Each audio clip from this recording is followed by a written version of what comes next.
किसान भाइयों, आज हम आपको बताएंगे लंपी त्वचा रोग के बारे में जो हमारे भारतीय गाय और भैंसों में काफ़ी तेज़ी से फैल रहा है। तो अगर आप भी एक डेयरी फार्मर हैं या आपके पास गाय और भैंस है तो ये वीडियो अंत तक ज़रूर देखिए। नमस्कार किसान भाइयों, स्वागत है आपका वेस्टेक यूट्यूब चैनल पर। लंपी त्वचा रोग अगर हमारे गाय और भैंस में फैलता है तो वो हमारे किसान भाइयों के लिए काफ़ी नुकसानदायक साबित होने वाला है। और आज के वीडियो में हम आपको इसी लंपी त्वचा रोग का परिचय कराएंगे, इसके क्या क्या लक्षण हैं, ये रोग कैसे फैलता है और इसका इलाज क्या है, इसके बारे में हम आपको विस्तार से बताने वाले हैं। तो इस वीडियो को अंत तक जरूर देखिए। सब्सक्राइब कीजिए वेस्टेक चैनल को और बेल आइकन पर क्लिक कर ऑल पर क्लिक कीजिए सभी वीडियोस के नोटिफिकेशन पाने के लिए।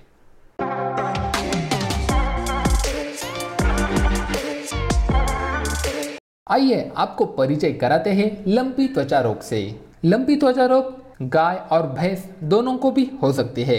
इस बीमारी में गाय और भैंस की त्वचा पर 1 से 5 सेंटीमीटर आकार की गांठ आ जाती है। ये बीमारी मुख्यत्वे मक्खी, गोचिड़, कीटक जैसे छोटे कीड़ों की वजह से फैलती है। लंपी त्वचा रोग 1929 से लेकर 1978 के सालों में मात्र अफ्रीका देश में पाई जाती थी और धीरे धीरे ये बाकी देशों में भी फैल गई। अभी ये लंपी एशिया और यूरोप में काफ़ी तेजी से फैल रही है। हमारे भारत देश में लंपी सबसे पहले देखा गया था अगस्त 2019 में ओडिशा राज्य में, और धीरे धीरे ये झारखंड, बंगाल, छत्तीसगढ़, तेलंगाना, आंध्र प्रदेश, महाराष्ट्र में भी देखा गया है। अब जानते हैं कि लंपी त्वचा रोग के लक्षण क्या है। वैसे तो जानवरों में इस रोग के बाह्य लक्षण 2 से 5 हफ्ते तक नहीं दिखते। इसे रोग का सुप्त काल भी कहा जाता है।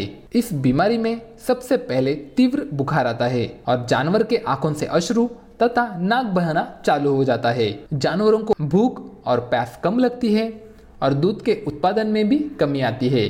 धीरे धीरे सर, पैर, गर्दन, छाती, पीठ इत्यादि जगहों पर 1 से 5 सेंटीमीटर आकार की गांठ आना चालू हो जाता है। कभी कभी नाक, मुंह,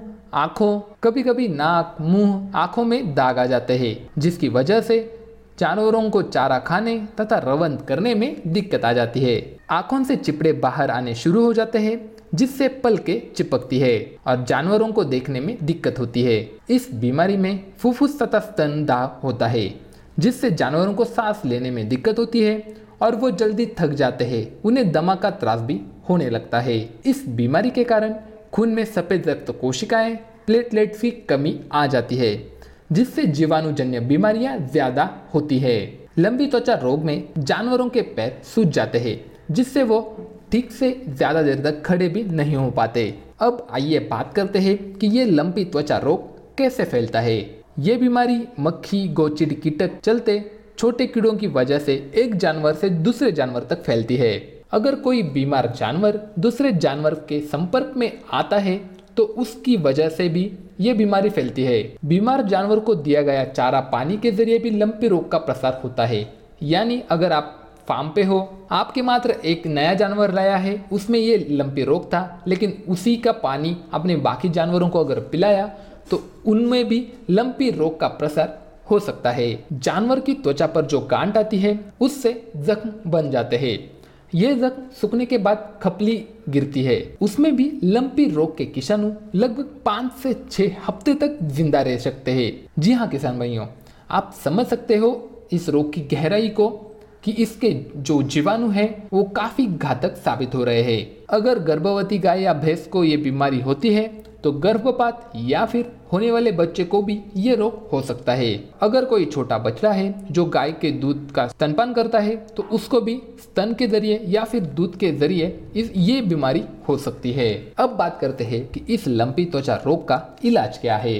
लंपी त्वचा रोग से सफर हुए जानवर और उसके संपर्क में आने वाले जानवरों को आइवरमेक्टिन इंजेक्शन दिया जाता है, जिससे ये रोग नियंत्रण में आता है। ये कई प्रयोगों द्वारा साबित हुआ है। फिलहाल तो भारत में इस पर ऐसा फिक्स कोई इंजेक्शन या फिर दवाई नहीं है, लेकिन बकरी के लिए इस्तेमाल की जाने वाली कैप्रीपॉक्स यानी उत्तरकशी स्ट्रेन इंजेक्शन का प्रयोग करके भी इस बीमारी का इलाज किया जाता है। इस बीमारी को रोकने के लिए सबसे जरूरी है कि आप अपने फार्म पर 20% ether 1% chloroform, 1% formalin, 2% phenyl, 2% sodium hypochlorite का मिश्रण बना के स्प्रे करें। साथ ही सभी मिल्क कैन, बर्तन भी आप इसी से ही साफ करें। वैसे तो ये बीमारी मानव में नहीं फैलने वाली है, लेकिन फिर भी गाय या भैंस को चारा पानी खिलाने के बाद अपने हाथ अच्छी तरह से साबुन से धो ले और अपने फार्म को जितना हो सके साफ सुथरा रखिए। फार्म पर सुबह और शाम सूखा गोबर जलाकर गोचीड मच्छर जैसे कीटकों को अपने फार्म से तो दूर ही रखिए। ऐसे जानवर का दूध भी आप गर्म या फिर पास्चराइज करके ही प्रयोग में लाए। आप इसके डेथ रेट की भी बात करोगे तो मात्र 1 से 5% का इसका डेथ रेट है। तो ये कोई नाइलाज बीमारी तो नहीं है, लेकिन हाँ अगर ये बीमारी आपके एक पशु को हो जाती है और आप उसका ध्यान अच्छे से नहीं रख पाते हो तो ये आपको काफ़ी बड़ा आर्थिक नुकसान पहुंचा सकती है, क्योंकि इस बीमारी में जानवरों का दूध भी कम होता है तो आपकी आय कम हो जाएगी। साथ ही फार्म का अच्छे से रखरखाव करने के लिए खर्च बढ़ेगा, दवाइयों पे खर्च बढ़ेगा। इससे अच्छा तो यही है कि अगर आपके किसी एक भी पशु को ये हो जाता है तो आप उसे अलग रखें, उसकी अच्छे से देखभाल करें ताकि वो जल्दी से रिकवर हो और बाकी जानवर भी सुरक्षित रह सके। और अगर अब भी आपके मन में लंबी त्वचा रोग से जुड़े कुछ सवाल है तो आप हमें नीचे कमेंट सेक्शन में पूछ सकते हो। तो फिलहाल के लिए किसान भाइयों इस वीडियो में इतना ही।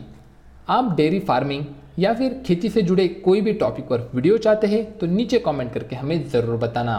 साथ ही लाइक कीजिए, कमेंट कीजिए और शेयर कीजिए इस वीडियो को अपने किसान भाइयों के साथ।